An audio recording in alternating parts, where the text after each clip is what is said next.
While there's been plenty of great moments in the past 5 years, it's also been a time filled with doubts and frustration and lots of learning experiences. In fact, there's plenty of stuff I know today that I really wish I'd known back then. So today I'm sharing 8 hard-earned lessons that will hopefully save you some time, a bit of stress, and maybe even save your sanity as a photographer. Let's dive in and look at those 8 things I wish I'd known sooner as a professional photographer. Firstly, the imposter syndrome never ever goes away. My anxiety levels tend to spike just after I've sent off a client gallery for them to look at for the first time. I don't hear back from them within a reasonable time frame, say 30 seconds or so, no really, within a day or two. I start to panic, all sorts of intrusive thoughts go into my head. Maybe they hate my work, maybe they don't like all the photos I sent them.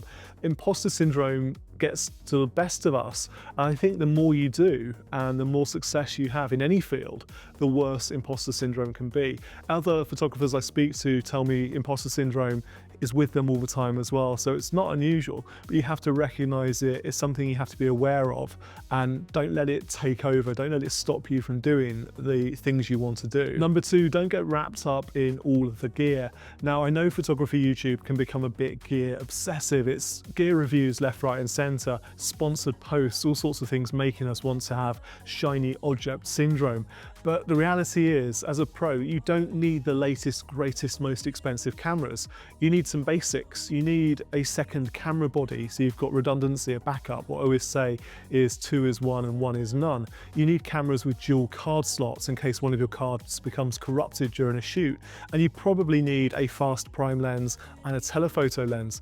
Other than that, the rest of it is all, well, it's just extra gear. Keep it simple. Don't become obsessive about the gear you might or might not need. And don't compare yourself to other photographers when you bump into them just because they've got a slightly more expensive camera. It's not what the camera you've got, it's what you can do with it, the results you can get. Number 3, continuing education is absolutely essential. Now, your style will develop a lot over time. The quality of your work will improve a lot over time. When I look back over the photos I was taking 5 years ago, I know they reached a threshold of being acceptable from a commercial level, but they certainly are not as good as the ones that I take today. I've learned so much during that 5-year journey, and I know I'll learn an awful lot more in the next 5 years. At least I hope I will.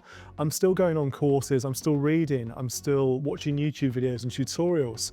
Always be learning when it comes to your skills, your expertise. And yeah, accept that things will change and will improve over time. You're not the finished article. If you think you are the finished article, then it's time to do a bit of self-reflection, look in the mirror and really ask yourself, could I not get any better at what I do? Number 4, set clear expectations with your clients. One of the biggest mistakes I made in my journey as a professional photographer was not nailing the contracts and the expectations at a very early stage. I was a bit too loose and free with my client expectations back then, and the 1 or 2 negative client experiences I've had in the 5 years I've been doing this have been entirely down to that. My fault, not setting correct client expectations. So have your templates ready, have your client agreements ready, make sure the clients are hiring you based on your portfolio and what you're able to deliver, not on some idealistic view of what a photographer is or can do for them. Get that right, set the expectations clearly up front, and you will have much smoother sailing. Number 5, never stop shooting. Photography, like any other creative art, is a bit like a muscle. You have to keep working it out. You have to build that muscle memory. If I go for a week or 2 without taking a photo, I'm a bit rusty when I pick up a camera again. It comes back pretty quickly, but what I wouldn't want to do is have a gap and then step into a paid client assignment. So set yourself personal projects. Make sure you carry your camera with you as much as you possibly can and just keep shooting. Whether you're doing street photography or just any sort of studio day or test shoot, just keep in practice, keep your skills sharp. It's so important to keep going. And also through that process of shooting more and more content, you're going to develop your style, you're going to learn more, you're going to get ideas that you can then take into the client projects. Number 6, keep it simple. I could have said KISS, keep it simple, stupid, that'd be a bit mean. Listen, Listen, we get wrapped up in complexity. What you need is a very streamlined process, from client engagement and agreements all the way through to the shoot itself, making sure you've got the right gear with you, batteries are charged, cards are packed, etc., lenses are cleaned, and then the editing, the backup process, and the client delivery. Just keep it as simple and streamlined as possible. Resist the temptation to over-engineer what you're doing. If you get to a stage where you're doing 2, 3, 4, 5 or more shoots every single week, you're going to thank me for that tip of keeping your process as simple as possible. Number 7, self-care matters. You've got to put yourself first. You're going to be a worse photographer if you're burnt out, if you're unhealthy, if you're unfit, if you're not getting enough sleep.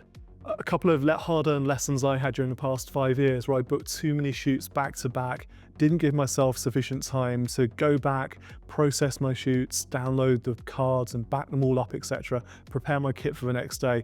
If you're constantly rushing from job to job and you don't give yourself any time for you, you will burn out at some point. So look after yourself, put number 1 first, and you'll do better photography as a result. Number 8, celebrate your progress. Look for little wins, little milestones along the way. Sometimes when we're really close to something we're doing, it's hard to see how we're progressing, but we need to stand back once in every while and look at the bigger picture, and maybe compare yourself to what you were doing a year ago or even 6 months ago.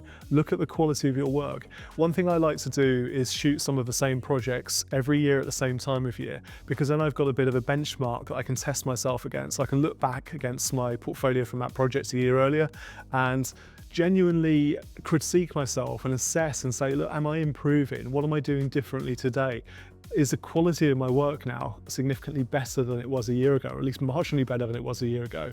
So make sure you're looking for those wins, make sure you're celebrating your milestones, maybe enter awards, enter competitions, and get external validation if that's important to you. But do look back, do reflect on the past. And that's it, 8 hard-earned lessons that I think if I'd known back then would have made me a better photographer at the time, but by sharing with you will hopefully make you a better photographer today.